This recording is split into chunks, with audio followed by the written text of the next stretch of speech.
Good afternoon, ladies and gentlemen. Welcome to Club Pro Chatter, Season 6, Episode 4. Scotty, 6 years. Can you believe it? No, I can't. It's somehow I thought we'd get canceled after one episode. Yeah, Scotty, maybe I should start with the song today. Rainy days and Mondays always get me down. It's talking about your performance at the State Open. You know what? Thanks a lot. Come on. I'm sorry, but I know you can handle it because you know you're a good player. And those of us who are a little more fragile in our games, it would be tough. But there's a lot of season left. And I'm guessing, and we're going to get into this a little bit with our next guest, but I'm guessing, Scotty, she played hard out there. Yeah. Quick question. Are you playing Edinburgh? Yes, I'll be there tomorrow. So let's just keep the chirping down and let's see what happens. You still haven't beat me yet this year. What was it? What did I shoot the last time I played Edinburgh? I think it started with the 9. I think it was 96, Scott. I believe that's okay. Let's I'm betting on the under. I would think I should be able to keep it in bounds a little bit more. So, all right. With that being said, let's bring on our first guest, State Open champion, Caleb VanArragon. Caleb, are you there? There he is. Yes. Thank you for having me. Thank you for coming on. Congratulations, first of all. And then before I'm going to let Scotty have the big first question, but how old are you? I'm 21. Oh my goodness, you look like you're not. You look like you're 9. Thank you. Scotty, fire away. You played the course. I did not. I've never played Oak Ridge. Where do you want to start with, Caleb? You've never played Oak Ridge? No. Okay. Well, Oak Ridge was phenomenal. Hats off to Kelly and Todd. I mean, I'm going to say it. I'm going to send them both notes. It was the best State Open course setup I've ever seen. I've played in a lot. I think Caleb would agree. Obviously played great. But Caleb, do you remember what you said to me day one when we saw each other and you were getting water and I said, how's it going out there? I don't. What did I say?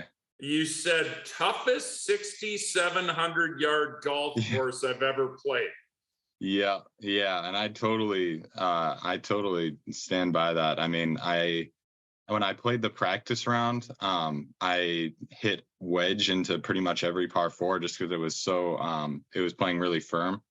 And I thought at that point, I was worried that the winning score was going to be something really, really low. But I think it was a little bit softer for the actual tournament than it was for my practice round. So I know yesterday I had a couple of 7 irons, 8 irons into par 4s. And with how tight those greens are and how imperative it is to keep it on certain sides of the hole and not miss in certain spots. Even if you have, an 80-yard wedge shot in, that's going to be one of the scariest 80-yard wedge shots you're ever going to have because it's usually, 10 feet or so between a really good shot, maybe an uphill putt, and being off the front of the green or being down into a really deep bunker or into a really thick lie in the rough, something like that. So I thought it was such a good setup because even if you had these short clubs in, you were never guaranteed a birdie. And even if it was a fine line between a birdie and really grinding to save par, even bogey. Caleb, we're going to step back for just a second because I want to get to know you a little bit better. Obviously, we know you guys are a golfing family. Can you tell us where that all started and how it all began? And is your dad or your grandpa, or where did this start with you and your sisters? So none of my grandparents really golf. My dad golfed for fun a little bit in graduate school. My mom played for her high school team. But I started golfing when I was 2. I had this Little Tykes set of plastic golf clubs, and that was my favorite toy. I would hit them around the house all the time. Then when I was 3 years old, my grandparents got me my first metal set of golf clubs, and then it just kind of took off from there. I played my first golf tournament when I was 5, I think. I played in the U.S. Kids World Junior Championship when I was 6, and I would play in that all throughout my time as a junior.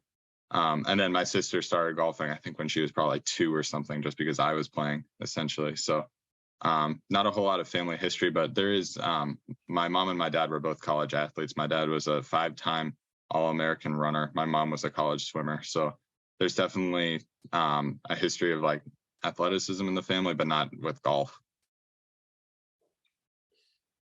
Talk to me a little bit. Obviously, high school, you're a solid player, got recruited, went to, you're at Valparaiso, Yep. which Greg probably only knows because of the Bryce Drew shot, Yeah. of course. Yeah. Yep. So Valparaiso, you're going to be a senior. I mean, I looked at the scoring averages, Greg. Last year's scoring average was 71.35. That's a program record. He's got like the 3 lowest scoring averages all time at Valparaiso. You finished 2nd in the state AM, I think in 2021 at Rush Creek, right? Yep. 2nd in the state open last year. Yep. And now you win this year. What do you think it is? Because obviously you work with Luc Benoit, who's obviously my business partner and one of my best friends. What drives you to get better? Because I know that you're so driven to get better. So what drives you to just stay motivated? You've been playing tournament golf for 15 plus years. Yeah. I mean, I really, it's a lot of things, but I think the main thing is I just really love golf. I love practicing. Practice has never really felt like a drag to me. I mean, I can go out onto the golf course and hit range balls for hours and hours, or go putt for hours and hours, and it never gets old for me. And I think that's something that's definitely an advantage for me, because I know that it's really easy for people at a high level to get burned out with how much you have to practice in order to sustain a high level of play. I think that's an advantage for me, is that I've never really felt burned out on golf. I love it so much that even if I have a series of bad tournaments in a row, or my game's in a rough spot, I still love to play it. And I think that that's a big advantage.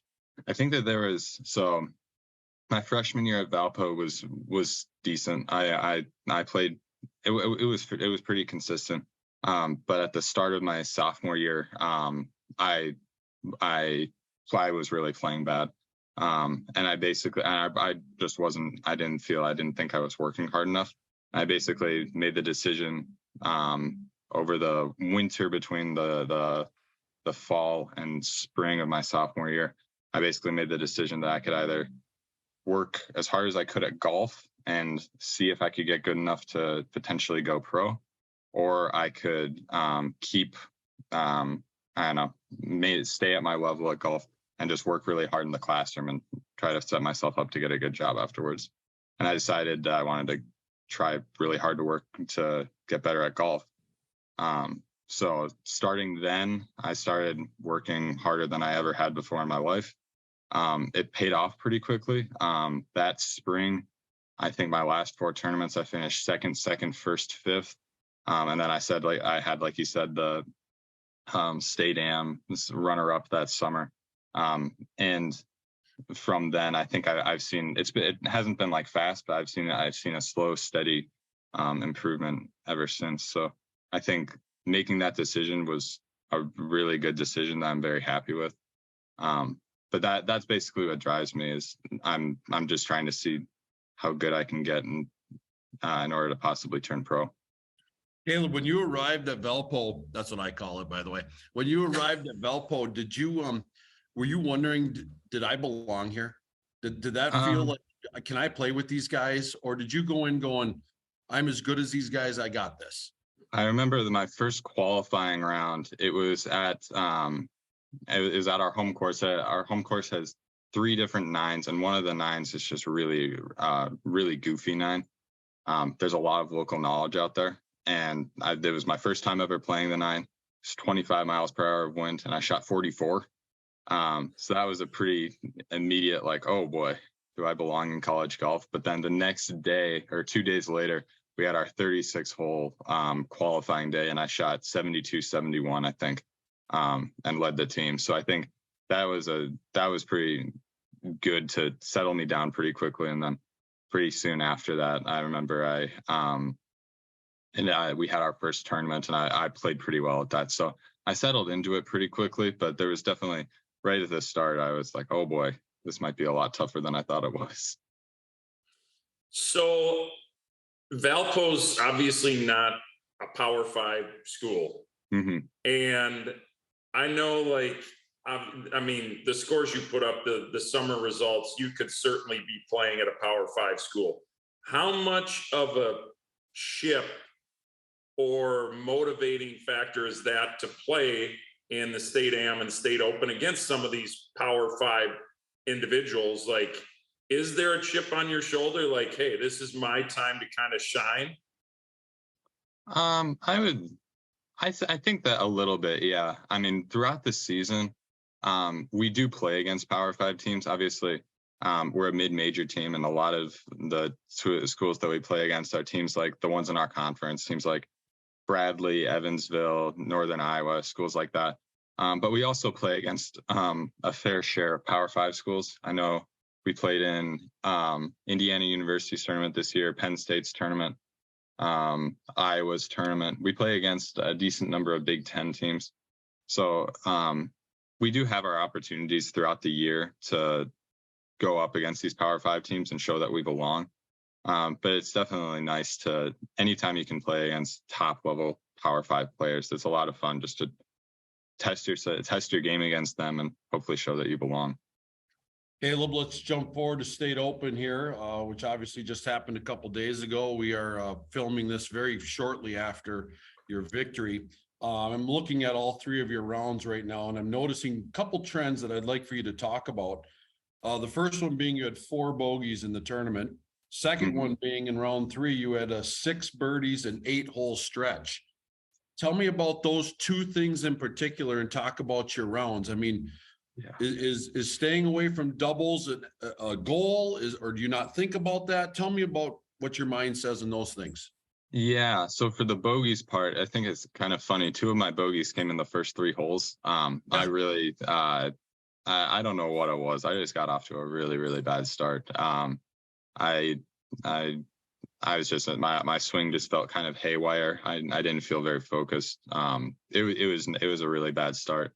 But after that, I settled in pretty well, and I didn't make. I only made 2 more bogeys the rest of the tournament. And I think what that came down to was I was hitting towards the center of the greens, and then it just felt like a lot of my misses happened to be towards the pin. Like there were a lot of shots yesterday where the pin would be tucked on the right or the left, and I knew, if I miss it right, I'm going to have an uphill chip shot to a green that's running away from me and super slanted. So I was like, okay, I'm going to aim towards the center of the green. If I pull it, or if I hit it on the, if I don't miss on the short side, then I'll have a long putt, but I can 2-putt that. If I miss it towards the pin, then I have a birdie opportunity, but I'm just really shooting for a 30-foot birdie putt.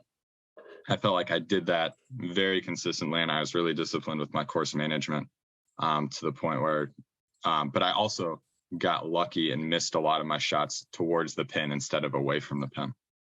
I think that's what really helped me out this tournament. Caleb, Greg doesn't know what decade is. We try to teach him about that because Greg doesn't understand that course management's very important, bogey avoidance. So we can definitely educate him on that. I mean, That's what it's all about, right? Hitting to the middle of the green, and sometimes your dispersion is towards the pin, and sometimes it's away from the pin. So it's and Greg last year in the State Open, he also shot 13 under. And if I recall, Caleb, I think the last 45 holes you didn't make a bogey. I think I made a couple of bogeys, but still, it was the same thing there. I mean, I play bunker hills a lot, so I know where you can and can't miss. And I think there's certainly times when you have to fire at pins, but I think Bunker hills with, I mean, the greens are generally pretty firm. So especially to back pins, there's always such a high chance if you land a ball next to the pin of it just bouncing over and you having an impossible chip coming back. And with Oak Ridge too, I think that was Oak Ridge is like the perfect decade course because you've got wedges in every time, but you just can't fire at pins. Like yesterday, on the back nine, I can go through. There were maybe one or two pins that I fired at the entire back nine, even though I had a wedge in my hand probably 7 of those shots. So it was a really I think it was a learning experience for me because there's definitely been times that I've been over aggressive.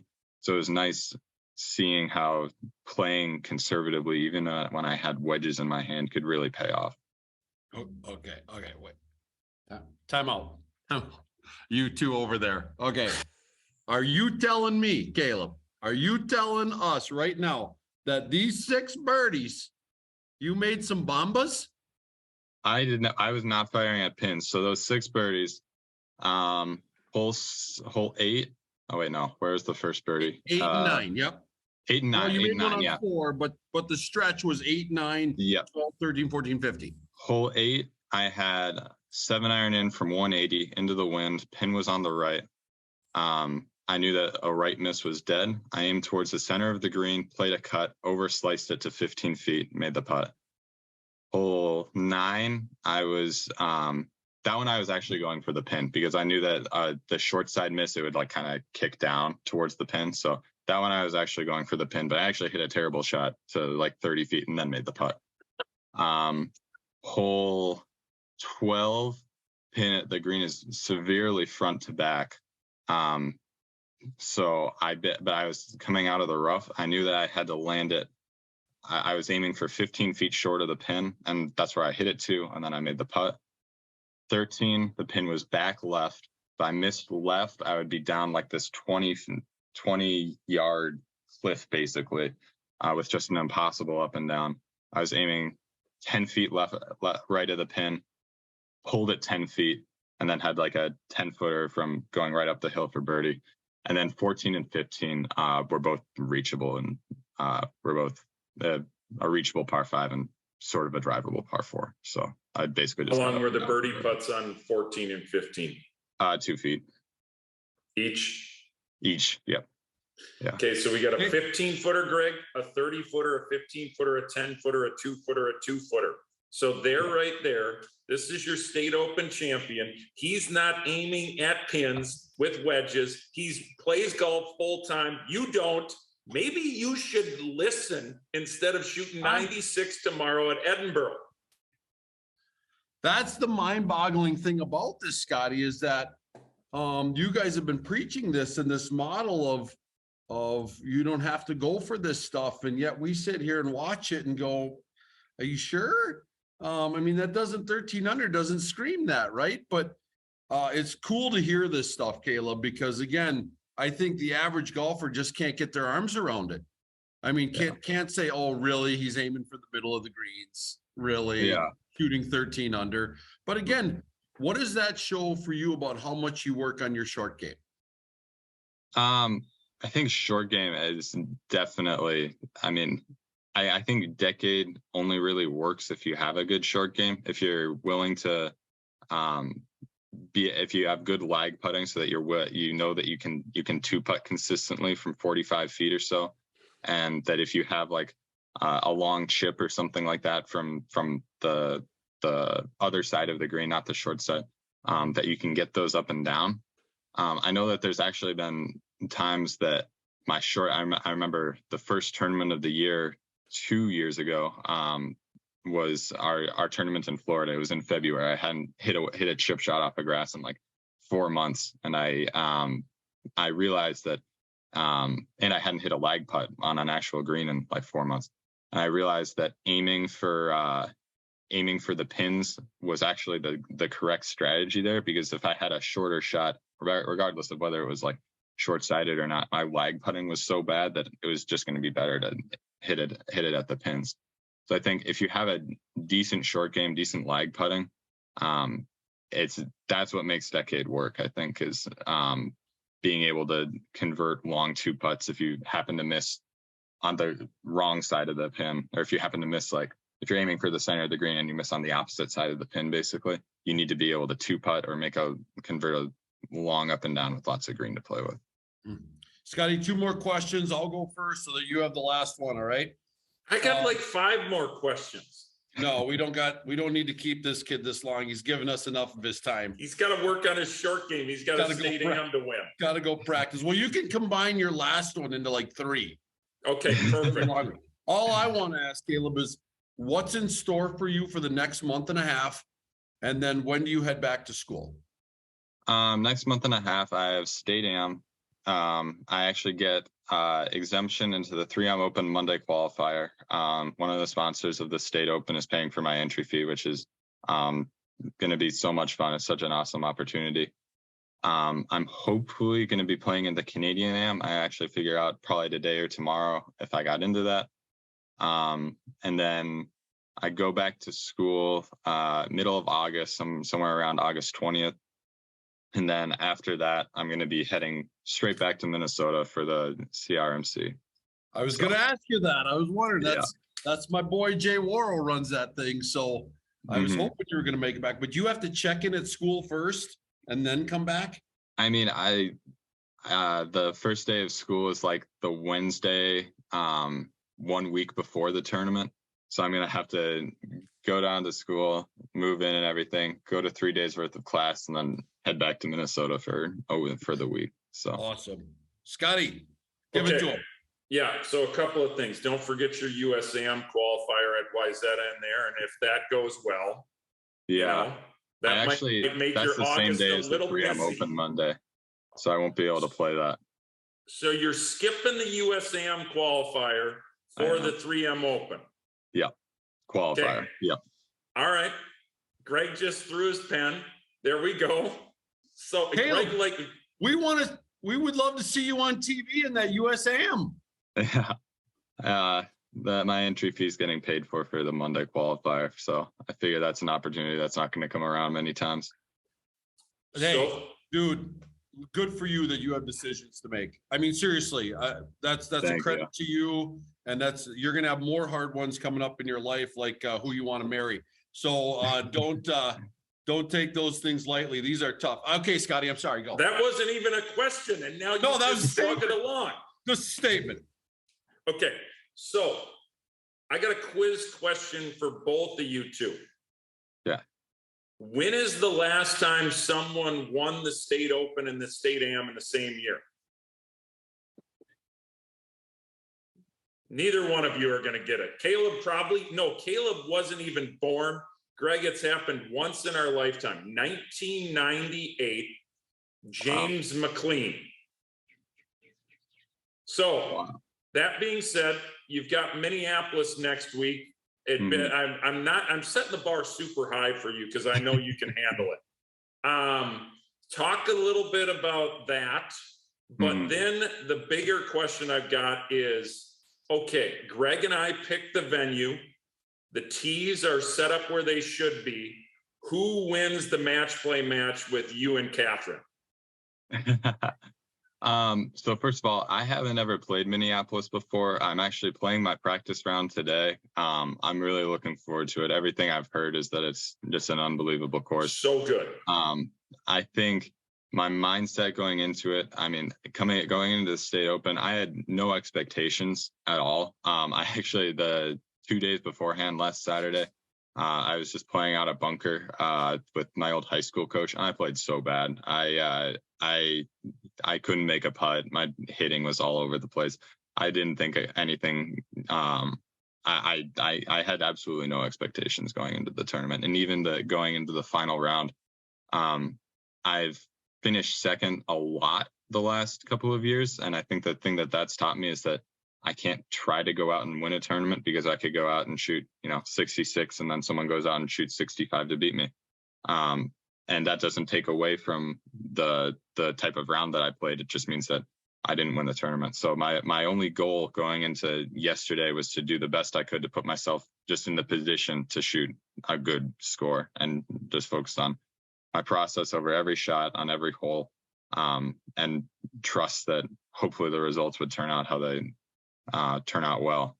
And that's going to be my same attitude going into the state am. I mean, I know obviously it's going to be tougher to have no expectations coming off this tournament, but I know how hard it is to follow up a win with another win. I know that it's very rare that tour players do it. I know that it's very rare that college players do it. So I'm going to do everything I can to keep my expectations low and focus on my process of doing what I can on every shot, every hole, to put myself in position to shoot a good score. For a match between me and Catherine, it can go either way. I mean, we play matches sometimes. I mean, putting contests we're pretty much even in. Chipping contests we're pretty much even in. We don't really play matches a whole lot because it's not usually, if we're out playing holes or playing around, we're just practicing. We've done that a couple of times, but usually it's really tight. It's a coin flip. It could go either way. Caleb, thanks for coming on today. Congratulations, man. Thank you. Unfortunately, I'm sorry you didn't get that winter check, but that's your day's coming. Your day's coming. I appreciate it. So For sure. I'm real good friends with Brady Madsen. He's a member at our club, and he went through the similar thing. He won the state open a few years ago, and I said, "How much did you cough up?" And he goes, 10 grand. Might be in and out. So yeah. Your day's coming, and we appreciate you and your family and all you guys do for golf, because again, the way you play inspires a lot of young kids, man. So thank you. Cool. I appreciate it. Thank you for having me. Yep. Good luck next week, buddy. Thank you. All right, that's Caleb VanArragon. Scotty, inspiring, man. I got to give the kid some credit. 21 years old. He's wise beyond his years. Yeah, no kidding. I've told Luke this. I think Caleb's got the most potential to make it out there someday. And you can just tell the way he thinks. He's an incredibly hard worker. He's very, very motivated. And he's just, and not to mention, you look at his profile on his collegiate page, academically, he's off the charts. It's he works really hard at his grades. So well, that's fine, Scott. If you want good grades in life, fine. But I love what he said. He goes, I had a decision to make. Where am I going to focus a lot of my efforts on? And I want to try to make this pro thing work. So good for him. Again, I do think it'd be hard to balance both those. A lot of those athletes are, they're kind of forced into some study halls and some things too, Scotty. My daughters both play at college volleyball, and they're kind of held to a little higher standard, which rightfully so. But man, that was impressive to chat with him. Let's bring in Kaylee. Kaylee Ekstrom with our state of the section. Kaylee, we are in midsummer. I bet Tone is ready to punch somebody. No, we're cruising. Object in motion stays in motion. Object that rests. Love it. What do you got for us today? Well, super fun to announce. I mean, as we're just talking about Caleb, but his sister did just win the Junior PGA Girls Championship. That was in Faribault. So congratulations to her. I didn't know that. That's Scotty's home track. Minneapolis Country Club today, one of his favorite courses. Faribault is home track. Man, this is all about Scott today. Yeah, and then our boys junior champ also just happened up in Bemidji, and Sam Udovich won that one. So congratulations to him. Scott, have you met him yet? Sam, yes, I've played with Sam's a great kid, plays at Cretan. I played the second round of the golf champions with him last year. I'd have to check, but I'm pretty sure he shot 63 at Minneapolis with me there. So, which he'll be at the State Am this week, I'm sure. But yeah, State Open. What's that? Did he play State Open this week? I do not think Sam played the State Open this week. Okay. I didn't see his name. He might have been playing another event. Right. Yep. Congratulations to those two. Kaylee, what else you got? Yeah. So, I mean, as I kind of say that, June just ended, we're looking ahead into August already. We have our Minnesota Women's State Open coming up. So that'll be super fun out at Stone Ridge. And then also just a sneak peek preview into the Senior PGA Professional Championship, which will be at Highland. And then the PGA Professional Championship, which will be up at the Wilderness. Kaylee, when is the Women's State Open entry deadline? I've got a gal here I'm pushing to try to play. And she goes, I don't play much golf. Yeah. I go, it doesn't matter. Yep. Play. It's Thursday, August 3rd at noon. Okay, I'm writing that down. Mm-hmm.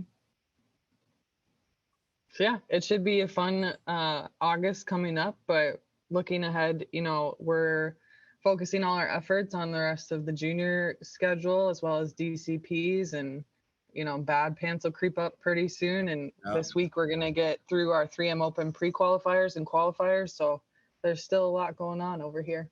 Sky, did you know I'm 2 years away from that senior section? I know. I think Don Barry, who I need to give a shout out to. We need to talk about Don. Don't ruin Yeah, this. we do. Okay, but no, I think all those seniors, they literally are trying to get their wins in, knowing that you're going to be turning 50 in 2 years, because they know you're just going to you are going to be the Bernhard Longer of the Minnesota section senior. I was thinking the Hale Irwin, but fine, I'll take Bernhard. Scotty, once I apply this decade stuff, because every guest we have on is this decade. I mean, it's just ridiculous, and they're all winning. So it's like, okay, once I apply this to the senior tour focus that I'm going to have, it's going to be sick, Kaylee. I'm going to get to play with your dad. Yeah, good. He needs to play more stuff. He should play more. But anything else you got for us, Kaylee? That's what's looking ahead. I would love to talk about our friend Don Barry. Kaylee, stay on here because I want Scott to tell the story. Last year starts White Bear Yacht and Golfing Club. Scott, tell everybody what happened, and then tell us about Don. Well, and I was a witness to this too. I was right there. Yeah. So Don, obviously, Don's a fierce competitor, and he made the cut at Bunker Hills, and I had caught wind that he's never missed a cut at the State Open. It was 41 for 41. And he is on the range with Greg Snow, myself, Jack Worrell. And it's right before Luther #2 at the yacht club. And he's talking, I don't know how much I'm going to play next year. I'm not playing the State Open. 50 yards by me. Yeah. And I'm like, okay, you're not going to play the State Open next year? I go, I got 2 witnesses. $20 says you tee it up at Oak Ridge. He's like, all right, I'll take that. So it was kind of an ongoing joke all last fall. And then Greg and I see him at the Little Crow Pro-Am last week, KWLM in Spicer. And I go, hey, do you want to give me that $20 now, or do you want to wait till after Oak Ridge? You can give it to me at Edinburgh. He goes, I haven't teed up yet. I played like hot trash today. I might not tee it up. So he goes out and shoots 2 under in the first round, and he didn't play great the second 2 rounds. I know he's probably going to be upset, but what an unbelievable achievement. Yet again, he just keeps I guarantee you, this record will never be broken. 42 for 42. And Scotty, the cut is what? 50 players? Top 60 in ties. Yeah. I mean, it's not easy to make. I think the one time I played in the State Open, I can't remember. I wasn't far out, but I thought, dang, I played pretty good, and I didn't make the cut. Yeah. It's a tough deal to do that. They talk about that on the PGA Tour even, when Tiger had his cut streak going. That is not easy to do, man. Well, so can I share a little behind the scenes story of yesterday's picture too? So I had heard, the rumor of all his consecutive years making the cut. And so I actually made a sign. You made And that? yeah. Thank you, we- Kaylee, for doing that, because that's what prompted this in my head too. Yeah. Go ahead. Well, so we had kind of just a little banter here in the office to see if he would actually let me take the picture of him, with it. And yesterday it was like perfect timing. I kind of caught him in the parking lot, and I just pulled up on my golf cart and I looked at him and I go, "Hey, you made the cut." I go, how many years have you played in the state open? He said 42. And I go, "So how many cuts have we made?" And he said 42. And I go, "So if I have a sign, will you, smile and hold it and let me post it on social media?" And he just kind of looked at me and he goes, "Sure." And I don't know what he thought I had, but when I actually pulled out this huge sign that we had like officially printed and everything, he just had this biggest grin on his face and he goes, "Did you plan this?" And I go, "Maybe." But yeah, I mean, it's such a cool thing. He held have it it really go- low. He didn't hold it up, like proud and high. He held Yes. that thing pretty low, Scott. It was the best, though. So Well, congrats to him. Let's yes. see. Kaylee asked, "What's favorite club, hype song?" And then under years pro 39, Scotty, and then 42 of 42. His favorite hype song was he enjoys the silence. Does that mean he doesn't No, listen it's to a music? song. Is Yeah, it? yeah, it is a song. Yes. We should have sang that today. We should start listening to it, Greg. Maybe Okay, it would help us. Hold on, I'm writing this down in my notes. Decade, enjoy the silence. Yeah. Because I like to use my show notes here, and then you can do some before the next podcast. You can start memorizing that song. Okay, so I want to talk. It obviously stayed open. Just a final recap on it. Obviously Don making the cut, remarkable. But I also want a quick shout out. Trey Fessler, low PGA professional, tied for second with Andrew McCain, Ross Miller, a couple of mini tour players. Trey Fessler's playing great. I know he's not going to be happy because he did double his last hole. But Trey's got a great career in front of him. And obviously his dad's a good friend of ours. So, and also for our Class A professionals, just a quick shout out, Jeff Sorensen was low Class A at tied for 15. So that can tell you right there, Greg. He shot 76 round one. Yeah, he battled round 2, round 3, but tied for 15, 14 players in front of Jeff Sorensen. It's pretty crazy, and it's a lot of mini tour players. It's a lot of college players. It's a lot of great amateurs. It's by far the toughest field that we've got. Well, Jack, Jimenez is not a Class A yet, right? Correct. Okay. Scotty, and it's Hemans. You keep saying it wrong. I like it though, Jimenez, because you put it all together. And don't forget, little Connor Schubring, our old pro buddy Paul Schubring's son. We're turning over next generation stuff. Hey, by the way, I got to add something, Kaylee. Trey Fessler will be okay with this because he won the KWLM Pro-Am because somebody else double bogeyed their last hole.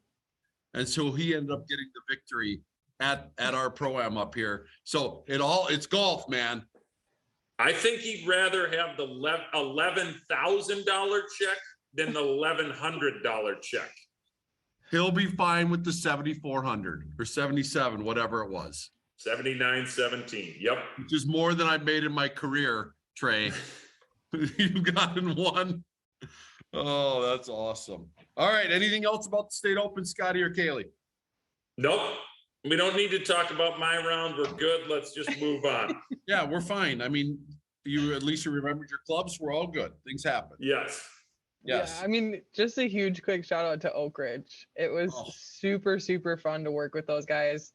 I mean, Tone and the supers were chit-chatting the whole time. Like, it was such a great setup. The whole lead up to the event, being at the event, like every member that I met from Oak Ridge Country Club was so stoked to have the tournament. So that was super fun to see. And there was a ton of people out just following groups and We had a couple volunteers that were standard bearers for us with the last 3 groups. So it was just a really cool event. Kaylee, I appreciate you saying that. And I also want to say, I don't have a lot of pull on this, but I love to see it at a variety of courses. I think that is what a state open should be. We see it for the US Open. We see it for other things, is it's never at the, and again, Bunker Hills might take this the wrong way, but the fact of the matter is that if it's truly an open, you move that around to different venues. It's not Augusta, it's not the Masters, it's an open. So I appreciate that Oak Ridge and other clubs are willing to open up their facility. And it's great to hear that the memberships are embracing this stuff, because we do appreciate it. Yeah, for sure. It was super fun. It was a great 3 days. Scotty, any final words or no? On the state open? No, I would just say, yeah, Oak Ridge, and I'll say it again. This is a lot to do with our current secretary, Kelly Hoynes. Like, how the club pro, we talk about host facilities, and we need host facilities. And here's someone that is hosting the state open and at a private facility during the week, 3 days, and really spinning it the right way. And the membership embraces it. The staff embraces it. We had record number of participants for qualifiers. The purse, I think, was an all-time high. Phenomenal event. And they didn't cut any corners. The golf course was the best setup I've ever seen for a state open, hands down. So hats off to them. Good stuff. All right, Scotty, let's move on to next topic. Did you watch any of the congressional hearings? You were pretty busy. I did not, but I've kind of kept up with the Cliff Notes. I think it's kind of crazy, some of the things that I was reading. A team for Tiger Woods and Rory McIlroy, and then a membership at Augusta were kind of the highlights. I really can't believe it. The more you look behind the curtain, the more I just shake my head. Are you shocked that Jay Monahan has a job? I am, but also he hasn't been feeling well. Nobody knows what it is. I'd be sick too. Yeah, exactly. So I am really surprised that he still has a job, but there's been some weird stuff going on. So who knows? I think it's still just a matter of time. So again, it's kind of right where, in that point of where they seem to want to keep Jay going, but also Jordan Spieth said some things like, yeah, he's going to have some trust to rebuild. There's obviously some things that were, like you said, behind the curtain. Scotty Scheffler made mention that he's not even sure what's going on. I don't have full details, and they don't, because I think they're kind of, as we all say, and nobody knows what this means really, is making it up as you go. Because by the way, as golf professionals, we do that a lot. You have some things that come in that you have to make it up as you go. You didn't know that your beverage cart lady called in sick, so you got to make it up as you go, those type of things. So I don't mean to equate those as such, but when you're dealing at such a high level of the future of the PGA, I heard some really good things in that congressional hearing of kind of, they're trying to make the 9/11 family still feel like they're being heard, but also trying to downplay that a little bit more. And I'm not sure where that's going to land, Scotty, when all said and done, or what that's going to do for professional golf. I'm interested to see where this all ends. I'm still curious, and you heard me a couple times say this with when we interviewed our new our COO. Yes, Craig Kessler. Yep. Yeah, when we interviewed Craig, I kind of I'm worried about the Ryder Cup. And I still am today, Scott. What was that, a month ago? Maybe a little more than a month ago? Well, you should be more worried about it, because in this, those documents that got leaked, the big part of it for this to acquire DP World Tour was to get the European half of the Ryder Cup. So now the tour technically owns half of the Ryder Cup, which is a scary thought for us as PGA professionals, because now they own the President's Cup 100%, right? Yeah. So now they own half of the Ryder Cup, and what's to say they just don't try to combine the two. So Scotty, did the European PGA of America, the PGA of Europe, did they sell it to the DP? No, I think DP World Tours always had it. The European PGA, I don't think is at the same level as the PGA of America. Okay. Well, and for those who don't know, and I'm sure most of our listeners are PGA guys, they do know that the Ryder Cup is our bread and butter.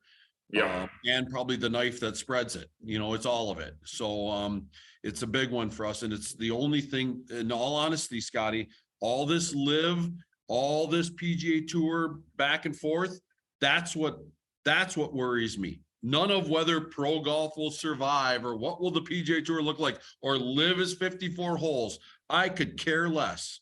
I do care about the entity that concerns you and I, which is the PGA of America.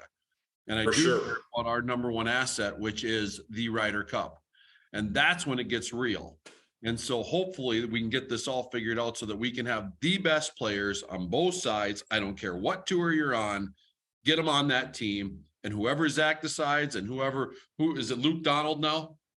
I think it's Luke Donald on the other side. Whoever those two decide, get the best players. And if the rooms are awkward, who cares? We don't care as consumers. We want to see the best players.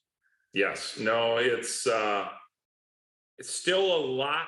I mean, we're still figuring out a lot, but there's still a lot to be decided, right? Tons. All right, Scotty, let's talk about the Minnesota section calendar. It's stacked. This is the point in your life where I bet you're glad you're not at a green grass anymore, because I sit here and I look at all these things I want to support. I want to go play in some of these. I want to support our guy. And I'm going out to the stadium to Hawk Tree. I've heard it's a phenomenal golf course. These are some new events that are on the calendar, but I want to support them. But it's hard, Scotty. It is a thick, thick calendar. What's on your plate coming up? Starts Edinburgh coming up tomorrow. We got the Rockstar at Craigan's. Are you going? Owen. So sounds like we've got the house again. It should be a good little time. Oh, do you? No, us and you. Johnson's hooked us up. I didn't know that. I thought I was okay. That just made your day. You did. I seriously, I did not know that. I'm going to tell. I got two guys coming from Eagle Creek. I'm going to go tell them right now. Okay. So then we got the Spam. And then we got the Faribault. We call that the Southern Minnesota Swing. The Southern Tour. Yes. And then you got Resorters Pro-Am in the stadium. And then right into, How are you making all that work? Are you going to stadium? I don't know. I had reached out about stadium and I am waiting to hear information. Okay. Are you doing Resorters? It's right out your back door. I'm on the fence because we're down in Faribault and my parents want to see the kids. So that's always tough. So I'm not sure. And I kind of want to take the kids to 3M on Saturday. Good call. Scotty, lots going on, lots in our section, lots happening. If you're ever wondering, anybody who listens, go to minnesotapga.com. Anybody who's interested in pro-ams who are watching these, go to minnesotapga.com. You can call a lot of these host pros if you have a team and they'll find you a pro. There's a lot of those scenarios that happen. Or in my case, if I mess up and don't have a pro for a team, I'll find you a guy to play with. Don't smile over there. That's kind of an inside joke. I screwed up at the KWLM Pro-Am. But that happens to us, right, Scotty? We make it up as we go on the fly. Everybody makes mistakes. That's right. Thanks, buddy. Scotty, any final words for our listeners? Yeah. Kaylee's got to jump back on because we got to do picks for the Open Championship. I totally forgot. I thought I was going to get away with it. Nope. This is the decider. All three of us have won a major championship, and this is going to be the one that determines the champion for the year. Okay, and we've done the same format each time, 4 picks, and then it's total money. And it worked out. It was a lot tighter in this last one, but Scotty did pull it out. I won Augusta. Kaylee won the PGA. Mm-hmm. Scotty won the old US Open. So here we go with what I call the British Open. I'm not going to the Open Championship. It's the British Open. Scotty, what is the order? I think it's Kaylee, Greg, Scott is what I'm thinking. Yes. Oh gosh. Okay, Kaylee. Hold on. I got to get my numbers down here. Kaylee, Greg. Do that thing you do with the pen. You usually like put it in your mouth. Yep. There you go. Kaylee, you're starting with the defending champion at Royal Liverpool or Hoyt Lake. Hey, there's Carla. Hi, Carla. I'll tell her. You Kaylee, said did they hi. tell you? Bring everybody in. Let's get them all to help with the picks. Carla. Yes, this is what Carla, I need. get over here. Carla, come up here. I do need all the help I can get. With That's this. right. Carla. Carla, Tone, JD, Tone, anybody gone. in the office. You're Carla, gonna get in here. Ah! pick. We need some picks. Kaylee gets first pick for the British Open. Who is she taking? Colin Morikawa. Okay. Oh, there we go. When did he win, Scotty? 2 years ago? Was it? No, it's been 3. Was it COVID? 3? No, 2021. Okay, so I'm up next. I am going, you guys, I'm going crazy picks because we picked these guys, me and a buddy. Carla, don't leave us. We got more picks. Or she's busy. Where is she going? She ran. She's I gonna got a go do weird one. research. She's got to do recon for us quick. I'm starting pull with up- a weird for you guys only. And I'm going with Tommy Fleetwood. Fleetwood, what's your favorite Fleetwood Mac song? I don't know any. Okay, You let's are go, So Scotty. terrible. I get do you got? 2. 2, double it up. I know one guy. Yes, there you go. Okay. I'm going big hitters because Greg, you're clueless. No, I'm going to go with Rory McIlroy. That was gonna Defending be my pick. champion. No, he is not. He lost last year. No, he won it the last time it was at Hoyt Lake. Oh, okay. Not defending champion at the venue, whatever. At the venue. Okay. And then I'm going to go John Rahm. Rambo. He's not as angry Rambo. anymore, is he? Nope, he's not angry. Cameron Smith, the actual defending champion. Why did Carla, you you pick guys- that guy? You guys get 2 picks. Did she get? Can you hear me? Oh, Yes. Oh, yeah. yeah. We hear you. Sweet. Hi guys. Hello. Did you get her first pick? Oh, yeah. Colin Yeah. Morikawa. Did Hello. anybody pick Ricky Fowler? No. I'm late. I didn't think anybody would pick him. No, we All right. will. All right, good pick. You get another one now. I would just like you to say I've never won an office pool ever in my life in 20 years. Well, this is a deciding one. My This is a picks big- are usually not very good. Kaylee hadn't either until last. Till she got in lucky at May. the My PGA mistake. because Will Zalatoris wasn't playing. Oh no. Look, it says not playing there. Mm. Hmm. We're under the gun here. Oh, Yeah, yeah, we're we taking know. on the run. Tommy Fleetwood. No, already been picked. Oh, dang it. Greg's going Matthew with guys with the- Fitzpatrick. There you go, Fitzy. Oh, Kaylee loves him. I Oh, you do? I do, yeah. Okay. I like to think about who Greg? could possibly play well at the old. You know who I'm not taking anymore that I've been just bamboozled on? Brooks. No, that's who I actually am taking. I was not Oh. going to take Justin Thomas because he's been brutal. So I'm Yeah, going with yeah. Brooksy. Well, you had the all worst hair team with Tommy Fleetwood and Cam Smith. Oh, I got Trying to to find think. somebody with crazy hair. Yeah, boy. There Hey, give me isn't 2, really Scotty. anyone. I get 2. Scotty Scheffler. How has no one picked the best ball striker on the planet? This place is all Doesn't about matter in placement. the British Open. Placement. I think this is the place that Tiger Woods didn't even hit a driver. Round game. Yep, 4 irons and 5 irons all day. He said. Okay. And then, you know what? I'm sick and tired of picking this guy, and I'm sick and tired of him not winning, but he's going to win one of them.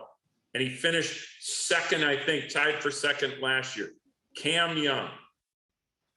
He did play better the other day Yeah, at the John Deere. So he we'll can give him hit that. bullet stingers all day. You're not going to like this pick, you guys. Nobody's going to like this pick, and you can make fun of me for it. DeChambeau. No, why? I knew. Okay, then the last pick of the 2023 major season goes to Haley and Carla, double K. Mm-hmm. Are you gonna say it? Okay, Xander Schauffele. You sure? Ooh, Zenda. Just kind of fun to say, He Zenda. let me down too many times, but he played great at the U.S. Open. We got him, everybody. Here's the recap. Haley and I got to put Carl up here. They got Yep. more Kyle Fowler. This might be my first time on the podcast. It I is got- your first well, we've time tried- on the podcast. We've tried to have her on before, but she's pretty busy. Hey, shameless plug for junior golf. Go ahead. Shameless. Oh geez, now you're putting me on the spot. You need know how I golf feel courses about for putting. 2024. Yeah, we're already searching right now for majors. Might have my first major and another one maybe done already. So working on that. We've had record numbers this year is crazy. I mean, it's been a great summer. So Call We Eagle still have- Creek. We're ready. you hosted one this year. We're ready to host. We He got wants a Minnewaca in major. a couple weeks. Oh, he wants a major. Okay, so Yes. funny story. I played in my first ever MGA State Junior Girls at Eagle Creek in like 1993. No, I think it was 1991, and I shot 135. Shut I was up. 11 years old. 135. So you got bad memories. Ain't coming here, Scotty. She's got some bad memories. Hey, it's okay. Carla, we're talking about worst rounds. Greg shot 96 at Edinburgh in the Pro-Am a couple of years ago. Don didn't invite him back for 2 years, but now he's Oh, back. Is he playing tomorrow? I saw He the is Edinburgh playing Pro-Am tomorrow. is tomorrow. Good We're luck. hoping for under the 90s, under 96. Watch out for number 17. It comes out to bite you. I think Hopefully I they got barred a that drop hole. area behind the green. I think I barred that hole shooting 96. Oh, All right. God. So I got Fleetwood. Thank you, Carla. I got Okay, I'm Fleetwood out. Smith. Thanks, All Kepka, right, thanks, Carla. Scotty's got McElroy, Rahm, Scheffler, and C. Young. All right, you guys. That's all we got for season 6, episode 4. That's Kaylee. That's Scott. I'm Greg. Thank you all for listening. We hope you all have an awesome couple weeks. We'll be back in the middle of August. See you, everybody.